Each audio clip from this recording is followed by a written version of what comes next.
11 शिवसेना उमेदवारांची संभाव्य यादी लोकशाहीच्या हाती। शिवसेना 11 जागा लढणार की 15 जागा याबाबत सस्पेन्स। संभाजीनगरच्या उमेदवारीसाठी इच्छुकांची साखर पेरणी। भागवत कराडांच्या सेना आमदारांची गाठीभेटी, तर विनोद पाटील छुप्या मदतीसाठी अंबादास दानवेंच्या संपर्कात।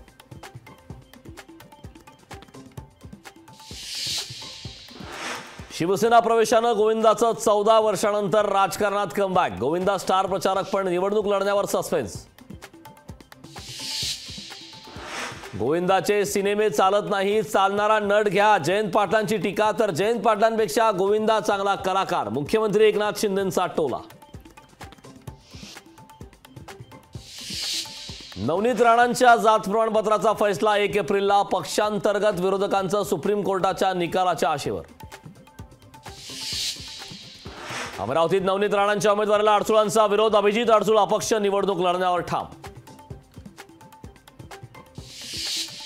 ट्रायडेंट हॉटेलमध्ये मवियाच्या बैठकीला सुरुवात। दक्षिण मध्य मुंबई उत्तर पश्चिम सांगलीचा तिढा सुटणार का, याकडे महाराष्ट्राचं लक्ष। सांगलीसाठी देशाचं पंतप्रधान पद घालवणार का, सांगलीवरून आवाज करू नका, संजय राऊतांचा काँग्रेसला इशारा। पार्टी चोरांच्या घड्याळात 4:20 घड्याळ तीच वेळ नवी म्हणतात। राष्ट्रवादीच्या नव्या टॅगलाईनवरून रोहित पवारांची टीका। लोकसभा निवडणुकीपूर्वी काँग्रेसला मोठा धक्का। रश्मी बर्वे यांचं जात पडताळणी प्रमाणपत्र रद्द। रश्मी बर्वे रामटेकमधून काँग्रेसच्या उमेदवार। अरविंद केजरीवालांच्या ईडी कोठडीत वाढ। 1 एप्रिलपर्यंत केजरीवालांची ईडी कोठडीत वाढली।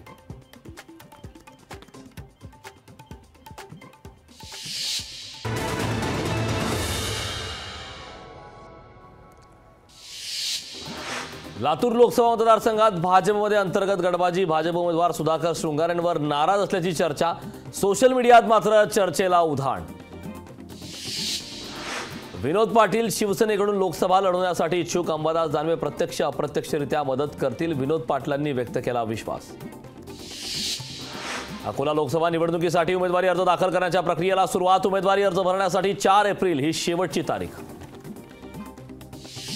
मंत्री दिलीप वळसे पाटलांच्या हातापायाला दुखापत। वळसे पाटलांवर पुण्यातील खासगी रुग्णालयात उपचार सुरू।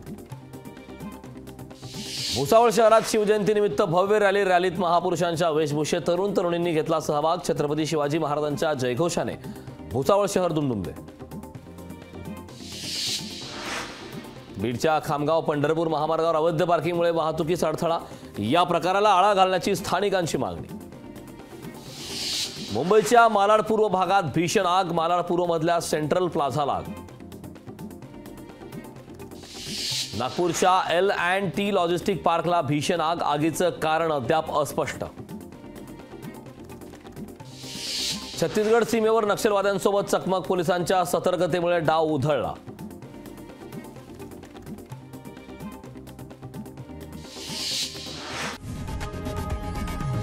लोकशाही मराठी ऐका, पहा, जागरूक रहा।